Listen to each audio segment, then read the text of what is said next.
Hello, Forrester here, welcome to my channel. In this video I'll be covering how to PvP in the open world as a healer, how to rank up effectively and what you need. To keep time down I'll avoid going into too much detail about how ranks work, instead I'll keep to what you need to know as a healer. There are lots of reasons why you'll want to rank up as a healer, from class-based gear upgrades to better prices and even cool faction mounts. But early on I was often finding it difficult to rank up, so I created this guide. For simplicity, I've split into 3 sections. 1. Team up.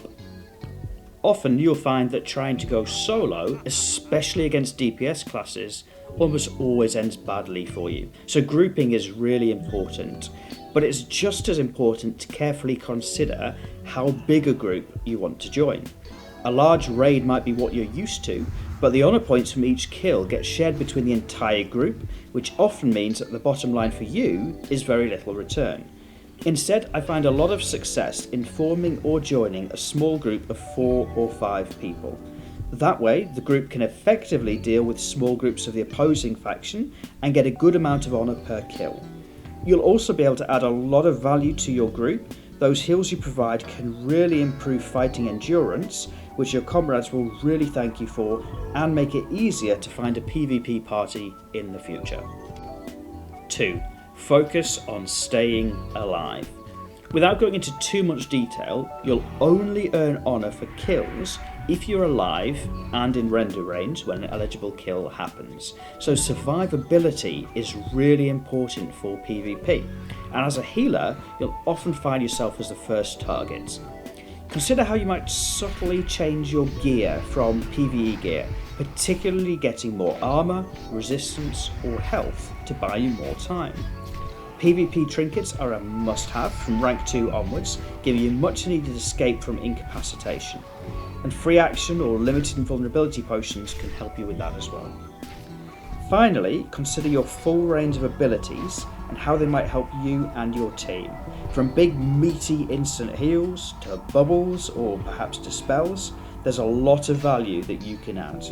The benefit of using your full suite of abilities is often greater in PvP than PvE, so pay attention to and be aware of your full repertoire of abilities. And 3. Maintain situational awareness. Especially in PvP situations, don't get caught out or surprised by a developing situation. Balance your mana use with dealing some damage to end fights sooner, or focusing on healing to extend a fight if it's in your group's advantage to do so. Smart use of crowd control at the right time can also help to give your group a much needed edge in combat. Most of all, understand whether you're fighting in favourable or unfavourable conditions, and be ready to help your party to disengage if needs be. It's more efficient to survive and pick a new fight than to wipe, get no honour and risk being camped. Finally, I'd encourage you to consider setting a personal goal meaningful to you each week, something achievable for you and the amount of time that you want to spend. Personally, spending a few hours each week over the course of 3 or 4 1-hour sessions has given me enough honour for the rank I wanted to achieve before the launch of Battlegrounds, but I'd suggest thinking about what you'd like to achieve. I hope this has been a helpful selection of tips for some of the healers out there. Do you have any tips for World PvP as a healer? Let me know in the comments. Otherwise, if it was helpful, please give a like and subscribe if you'd like to be notified of new content in the future. Thank you for watching. I hope you'll hear from me on the next one.